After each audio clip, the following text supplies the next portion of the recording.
menyerahkan jaminan reklamasi, Ya.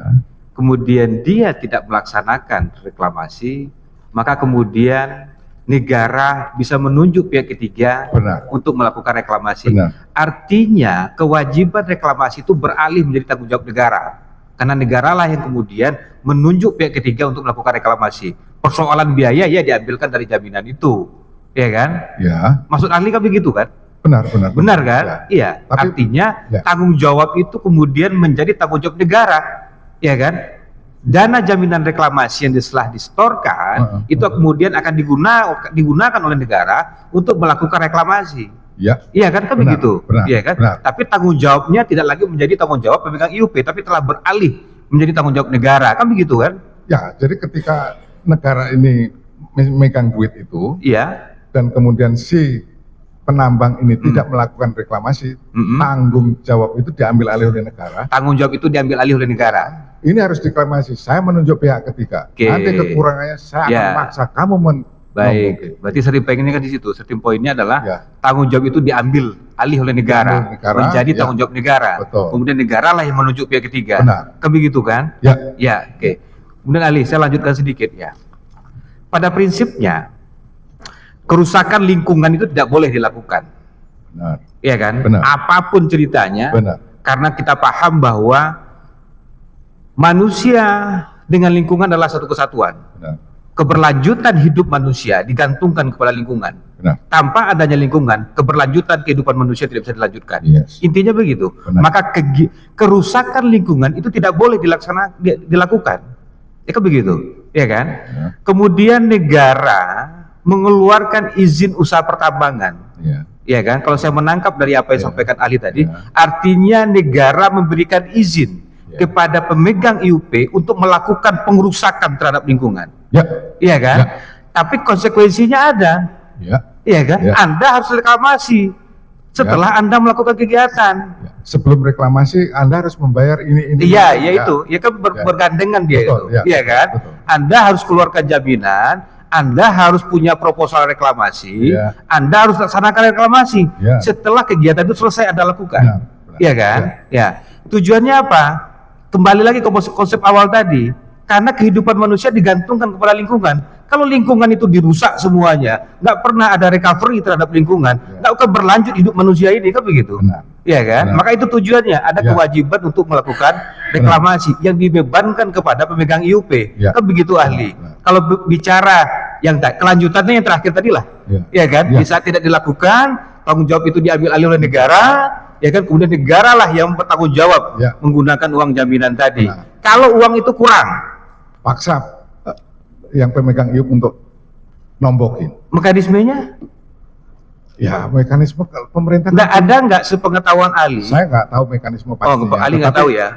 Dengan coercive powernya, Nah, kalau kita bicara karena ahli keahliannya di bidang kehutanan tadi ngambil contoh reboisasi tadi, ya kan? Kalau kita bicara menarik ke contoh reboisasi, mungkin Ya. ahli lebih Ya. kaya pengalaman di situ, Benar. pengalaman terkait kehutanan, pengusahaan kawasan hutan, ada kewajiban pembayaran jaminan reboisasi, kemudian pelaksanaan reboisasi, mungkin lebih familiar ya sesuai dengan kompetensi kalian ahli. Benar. Nah, di saat dana jaminan reboisasi itu tidak mencukupi untuk dilakukannya reboisasi atas kerusakan kawasan hutan yang dilakukan oleh pelaku yang melakukan kegiatan penambangan penebangan pohon di kawasan hutan Benar. itu, ya kan? Iya. Yang punya kalau dulu namanya kan SKSH ya.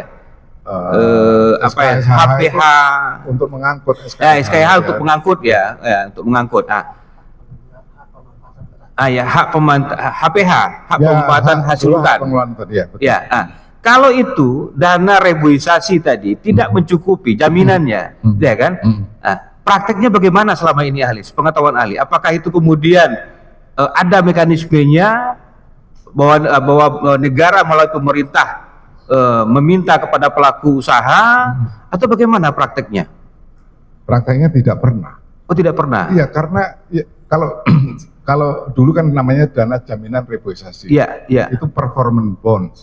Terus kemudian karena tidak pernah dipakai, ya. jadi pengusaha-pengusaha itu nggak melakukan reboisasi karena memang melakukan reboisasi biayanya lebih gede daripada yang dijaminkan. Iya. Kalau melakukan reboisasi ini nggak bisa diklaim semua juga ternyata. Akhirnya sudahlah, tidak ada yang klaim. Dana itu numpuk.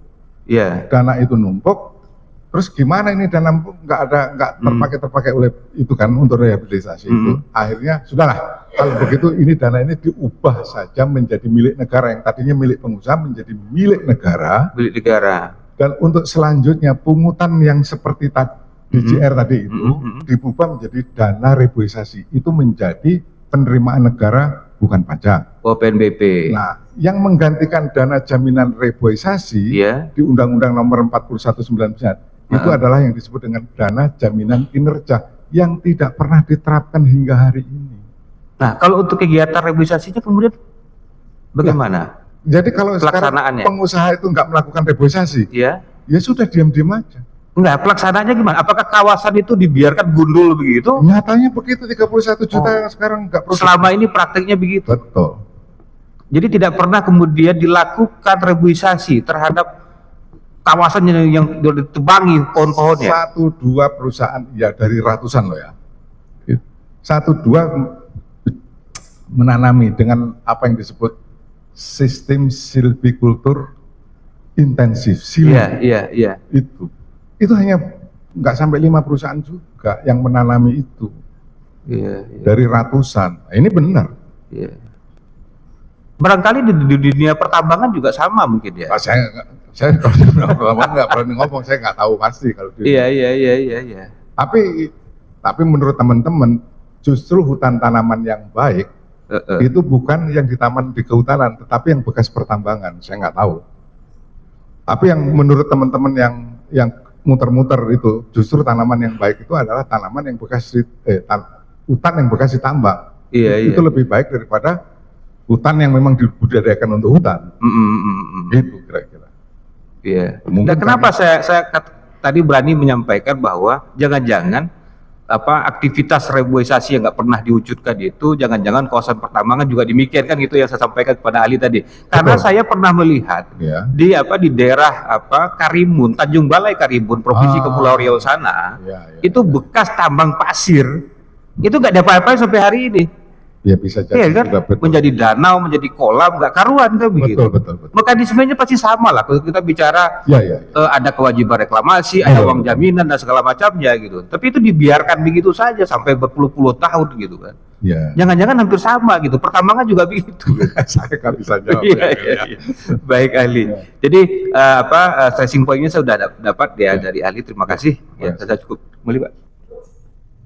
Tadi saya mau nanya begitu. Tentang dana reklamasinya itu kan. Bapak ada yang mau tanya? Cukup. Sebenarnya tadi saya mau menanyakan hal yang sama seperti begitu tadi itu. Rupanya